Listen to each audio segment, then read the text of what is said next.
ನಮಸ್ಕಾರ. ನಾನು Vaibhavi Gopshetti, Vardhan fertility mother and child care ಹಾಸ್ಪಿಟಲ್ನ ಫೌಂಡರ್ ಮತ್ತು ಸಿಇಒ.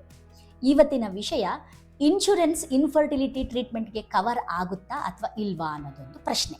ಎಷ್ಟೊಂದು ಜನಕ್ಕೆ ಈ ಪ್ರಶ್ನೆಯಾಗಿಯೇ ಉಳಿದಿದೆ. ಇನ್ಫರ್ಟಿಲಿಟಿಗೆ ನೀವು ಬರಬೇಕಾದ್ರೆ ಇನ್ಶೂರೆನ್ಸ್ ನಿಮಗೆ ಇದ್ದೇ ಇರುತ್ತೆ. ನಿಮ್ಮ ಕಂಪನಿಗಳಲ್ಲಿ ಆಗಿರ್ಬೋದು, ಸಣ್ಣ ಚಿಕ್ಕ ಕಂಪನಿಯಿಂದ ಹಿಡಿದು ದೊಡ್ಡ ದೊಡ್ಡ ಕಾರ್ಪೊರೇಟ್ ಕಂಪನಿ ಆಗಿರ್ಬೋದು, ನೀವು ಕೆಲಸ ಮಾಡ್ತಾ ಇರ್ತೀರಾ, ಒಂದು ಇನ್ಶೂರೆನ್ಸ್ ಅಂತ ನೀವು ಮಾಡಿಟ್ಕೊಂಡಿರ್ತೀರ. ಈ ಇನ್ಫರ್ಟಿಲಿಟಿ ಟ್ರೀಟ್ಮೆಂಟಿಗೆ ಲೈಕ್ ಗೌರ್ಮೆಂಟ್ ಕಡೆಯಿಂದ ಬರುವಂಥ ಯಶಸ್ವಿನಿ ಆಗಿರ್ಬೋದು, ESI ಅಂತ ಇರುತ್ತೆ, ಅದು ಕವರ್ ಆಗೋದಿಲ್ಲ. ಇದು ಪ್ರೈವೇಟ್ ಹಾಸ್ಪಿಟಲರಿಂದ ಇರೋದ್ರಿಂದ ಪ್ರೈವೇಟ್ ಇನ್ಶೂರೆನ್ಸ್ ಕಾರ್ಡ್ಗಳು 100% ಕವರ್ ಆಗುತ್ತೆ. ಯಾಕೆಂದರೆ ಈ ಇನ್ಫರ್ಟಿಲಿಟಿ ಪ್ರಾಬ್ಲಮ್ಸು ತುಂಬ ಆಗೋಗ್ಬಿಟ್ಟಿದೆ. ಪ್ರತಿಯೊಂದು ಮನೆಗಳಲ್ಲೂ ಕೂಡ ಇನ್ಫರ್ಟಿಲಿಟಿ ಪ್ರಾಬ್ಲಮ್ ಇದೆ. ಇನ್ನು 2 ವರ್ಷದ ಹಿಂದೆ ಈ ಇನ್ಫರ್ಟಿಲಿಟಿ ಟ್ರೀಟ್ಮೆಂಟ್ಗೆ ಯಾವುದೇ ರೀತಿಯಾದಂತಹ ಕ್ಯಾಶ್ಲೆಸ್ ಫೆಸಿಲಿಟೀಸ್ ಇರಲಿಲ್ಲ. ಈಗ ಎಲ್ಲನೂ ಕವರ್ ಆಗಿದೆ. ಫಾರ್ ಎಕ್ಸಾಂಪಲ್ ಹೇಳಬೇಕು ಅಂದರೆ, ನಮ್ಮಲ್ಲಿ ಒಂದು 2 ತಿಂಗಳ ಹಿಂದುಗಡೆ ಒಬ್ಬ KSRTC ಎಂಪ್ಲಾಯಿ ಬಂದು ಟ್ರೀಟ್ಮೆಂಟ್ ತೊಗೊಂಡಾಗ IVFಗೋಸ್ಕರನ KSRT ಡಿಪಾರ್ಟ್ಮೆಂಟ್ ಅವರು 1 ಲಕ್ಷ ಅಂತ ಫಿಕ್ಸ್ ಮಾಡಿಬಿಟ್ಟಿದ್ದಾರೆ. ಅಂದರೆ ಒಂದೊಂದು ಇನ್ಶೂರೆನ್ಸ್ ಕಂಪನಿಯವರು ಒಂದೊಂದು ರೀತಿಯಾದಂಥ ಅಮೌಂಟನ್ನು ಫಿಕ್ಸ್ ಮಾಡಿದ್ದಾರೆ. ಅದು ಕ್ಯಾಪಿಂಗ್ ಅಂತ ಹೇಳ್ತೀವಿ.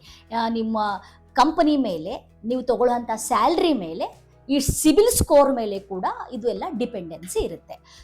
IVFಗೆ ಇಷ್ಟಂತ ಇರುತ್ತೆ, IUIಗೆ ಇಷ್ಟಂತ ಇರುತ್ತೆ, ಅಥವಾ ಲ್ಯಾಪ್ರೋಸ್ಕೋಪಿಗೆ ಇಷ್ಟಂತ ಇರುತ್ತೆ. ನೀವು ಮಿಡಲ್ ಕ್ಲಾಸ್ ಫ್ಯಾಮಿಲಿ ಅಥವಾ ಲೋವರ್ ಮಿಡಲ್ ಕ್ಲಾಸ್ ಫ್ಯಾಮಿಲಿ ಆಗಿ ಈ ಅಫೋರ್ಡಬಲ್ ಇಲ್ಲ, ನನಗೆ IVF ಟ್ರೀಟ್ಮೆಂಟಿಗೆ ಲ್ಯಾಪ್ರೋಸ್ಕೋಪಿಗೆ ಹೋಗಲಿಕ್ಕೆ ಆಗ್ತಾ ಇಲ್ಲ, ದುಡ್ಡಿಲ್ಲ ಅನ್ನೋರು, ನೀವು ಯಾವುದೇ ಒಂದು ಇನ್ಶೂರೆನ್ಸ್ ಮಾಡಿಕೊಂಡಾಗ ನಿಮ್ಮ ಮ್ಯಾನೇಜರ್ ಅಥವಾ ನಿಮ್ಮ ಹೆಡ್ ಅಂತ ಇರ್ತಾರೆ, ಅವರಿಗೆ ಕೇಳಿ ನೋಡಿ ಈ ಟ್ರೀಟ್ಮೆಂಟ್ಗೆ ಹೇಳಿದ್ದಾರೆ, ಇದು ಕವರ್ ಆಗುತ್ತಾ ಇಲ್ಲ ಅಂತ ತಿಳ್ಕೊಂಡು ಅದನ್ನು ಬಿಫೋರೇ ನೀವು ಅಪ್ರೂವಲ್ ಮಾಡಿಕೊಂಡು ಟ್ರೀಟ್ಮೆಂಟ್ ತೊಗೊಂಡಿದ್ದೇ ಆದಲ್ಲಿ ನೀವು ಬೇಗ ಮಗುನೂ ಮಾಡ್ಕೋಬೋದು, ಮತ್ತು ನಿಮಗೆ ಯಾವುದೇ ರೀತಿಯಾದಂಥ ಫೈನಾನ್ಷಿಯಲ್ ಬರ್ಡನ್ ಕೂಡ ಇರೋದಿಲ್ಲ.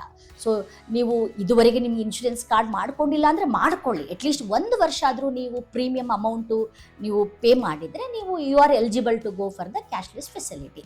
ಇನ್ನೊಂದು ಪ್ರಶ್ನೆ ಏನು ಅಂತಂದರೆ, EMI ಇದೆನಾ ಅಂತ. EMI ಅಂದರೆ ಮಂತ್ಲಿ ಇಷ್ಟಿಷ್ಟು ಅಮೌಂಟನ್ನು ಕಟ್ಕೊಂಡು ಹೋಗೋದು. ಅಂದರೆ ಇದನ್ನು ಯಾವಾಗ ಆಗುತ್ತೆ ಅಂದರೆ ಥರ್ಡ್ ಪಾರ್ಟಿ ಇನ್ಶೂರೆನ್ಸ್ ಅಂತ ನಾವು ಹೇಳ್ತೀವಿ. ಆ ಥರ್ಡ್ ಪಾರ್ಟಿ ಇನ್ಶೂರೆನ್ಸ್ ಏನು ಮಾಡ್ತಾರೆ ಅಂದರೆ, ನಿಮ್ಮಲ್ಲಿ ಬೇಕಾಗಿರುವಂತಹ ಎಲ್ಲ ಡಾಕ್ಯುಮೆಂಟ್ಸ್ನ ಅವರು ತೊಗೊಂಡ್ಬಿಟ್ಟು ನಿಮಗೆ ಈ ಟ್ರೀಟ್ಮೆಂಟಿಗೆ ಎಷ್ಟು ಬೇಕೋ ಅದನ್ನು ಅಮೌಂಟನ್ನು ಹಾಸ್ಪಿಟಲ್ಗೆ ಪೇ ಮಾಡ್ತಾರೆ. ಅವರು ನಿಮಗೆ ಲೈಕ್ 8 ಮಂತ್ಸ್ ಆಗಿರ್ಬೋದು, 12 ಮಂತ್ಸ್ ಆಗಿರ್ಬೋದು, 20 ಮಂತ್ಸ್ ಆಗಿರ್ಬೋದು, ಇಷ್ಟು ಟೈಮ್ ಕೊಟ್ಟು ಎವ್ರಿ ಮಂತ್ ನೀವು ಅವರಿಗೆ ಮಂತ್ಲಿ ಬೇಸಸ್ ಮೇಲೆ, ಅಂದರೆ EMI ಬೇಸಸ್ ಮೇಲೆ ನೀವು ಪೇ ಮಾಡ್ಕೋಬೋದು. ಇನ್ನೂ ಡೀಟೇಲ್ ಆಗಿದ್ರೆ ಬೇಕಾಗಿತ್ತು ಅಂದರೆ ನೀವು ಒಂದ್ಸಲ ವರ್ಧಾನ್ ಫರ್ಟಿಲಿಟಿ ಭೇಟಿ ನೀಡಿ, ಇದಕ್ಕೆ ರಿಲೇಟೆಡ್ ನಿಮಗೆ ಯಾವ ಟ್ರೀಟ್ಮೆಂಟ್ ಹೋಗಬೇಕು, ಅದು ಕವರ್ ಆಗುತ್ತಾ, EMI ಬೇಕಾ, ಕ್ಯಾಶ್ಲೆಸ್ ಬೇಕಾ ಅನ್ನೋದು ಸಂಪೂರ್ಣವಾದ ಮಾಹಿತಿಯನ್ನು ಪಡ್ಕೋಬೋದು. Thank you.